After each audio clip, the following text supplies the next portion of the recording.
This clip is brought to you by VegasWinners.com. Get expert sports betting advice from some of the best handicappers in the world. Head on over to VegasWinners.com and win yourself some money. Well, ladies and gentlemen, I can't believe this is real, but we not only got a handicapper, but we got the best ever. How are you so good at handicapping these games? I mean, 4-0, that's quite a streak already. Well, let's talk about every pick I've given this year in the NFL as an example. 23-8. Every pick I've given this year. 4 weeks in the bag, 23-8. There's nobody in the country that can match what I do, but I always make sure, because anybody, Conrad, could make up anything. They could tell you and blow smoke and tell you, oh, I'm the greatest. But I am independently monitored and documented, so nobody could ever question what I say and go, I don't believe it.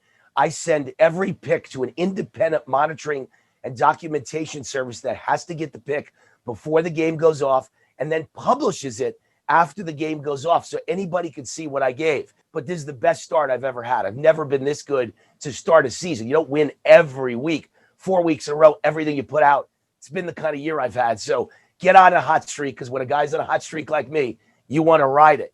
I've always had a talent for picking winners.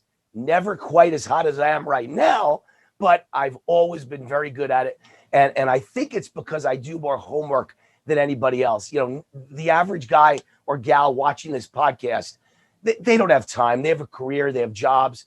They might read the newspaper or go online and see something, but they don't have time 80 hours a week to study the games. That's what I do. And I have a crew of guys behind me, my consultants, who every week we get together 3 times a week and they throw their ideas at me. I throw my ideas at them. And then I pick the final 5 plays on Saturday and Sunday in college and pro football. So, I've got a great team behind me too, but we're all doing together hundreds of hours of homework. So you don't have to. It's all at VegasWinners.com. I don't know about you guys, but I'm going to VegasWinners.com right now. Let's win some money. Charlie Thrower is up next, and he brings up a guy that I love to hear you talk about. Well, maybe not talk about, but talk like. Here we go. I'm fascinated by Jim Barnett and his impact on the wrestling business. Without getting granular, Mr. Ross, I love you for that. Charlie. What does that mean? What means granular? That's that salt or something.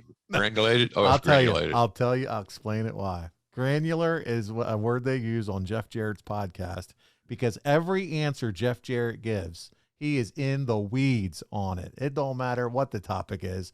So the joke is, I don't mean to get granular here, Conrad. And then he does, and then he gets deep in the weeds on it. So that's where getting granular comes from. Yeah, well. So without getting granular, Mr. Ross, would you please take a moment to talk about Mr. Barnett?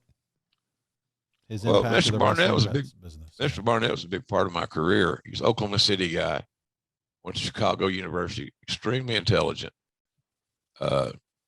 very gay, and I remember him telling me that they had a big alliance meeting, a wrestling meeting of all the heads of the families, like in a gangster movie or something.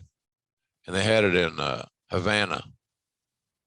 This is before Castro took over. Okay. And his cohorts didn't know for sure if he was living an alternate lifestyle or not. And he was very protective of it. So one of the promoters there, it might have been a promoter there in Puerto Rico, I don't know. He got everybody a hooker. So all the promoters that were there, from what I understand, partook, and that would include Mr. Barnett. He told me, told me this story. He said, "I've only had sex with a woman one time. That was in Havana." Told me the story about Havana. And she gave me that. And she gave me the clap. So, he's he was a shrewd businessman, boy. He had the Indianapolis territory. He ran Australia. And that was a much sought after spot from a lot of wrestlers wanted to make that tour and work in Australia. The weather was good. There was beaches. He kept everybody in a hotel, nice hotel. I think they flew first class. Wow. So, and all their trips were by plane. So they lessened land travel, obviously.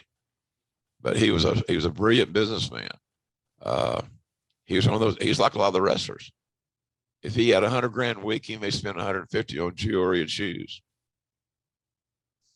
I remember one time I sent him to England to do some PR work, and he came back,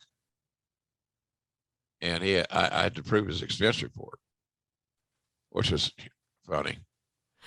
So he had all these. Get into it. Let's hear it. He got into he had a. What did he have? He had all these receipts. Boy, they're heavy, like $300 lunches, $500 lunches, all at Harrods. Harrods is that's the department store. They got food there. It's an awesome place to visit if you're in London. It's a big department store, but and much more. And so he comes back, and I said, Jim, I need to talk to you about this expense report here. Well, my God, what? I said, well, it looks like you bought a bunch of neckties. How could that be? Well, I don't know. Maybe you took them off the rack and you liked them. So I said, did you buy some ties? Well, yes. Is that a crime? No. But where's mine? I brought you a tie. I really did. It's in my desk. So he goes, gets me this, like, I don't know, $100 tie. I never even wore a $100 tie in my life. So I accepted his bribe. I signed his expense report here. I love it. But he was sad in ways, his like the gays in that era were not accepted. Oh yeah, their life was miserable. Yep. Secrets and hiding and all this subterfuge shit that they should never have had to put up with. Right. And so he seemed to be lonely a lot. And I don't mean in a sexual way. Just he liked to talk. Sure. He had great experiences. He knew a lot of stars. He did have an affair with Rock Hudson. Oh, okay. Yeah. And I think he and Rock, as rumor has it, got friendly with Lee Majors. Interesting. So he's a captivating man. Somebody's missing the boat about doing a book or a movie. I thought, trying to think of the guy who's the guy that played Truman Capote? Philip Seymour Hoffman. Yes. I thought he would be a great Jim Barnett. So, but he passed away. And yeah, he's passed. But I learned a lot about gay people and their sensitivities, and one of those lessons you learn on the road in any of your life. It just so happened that he was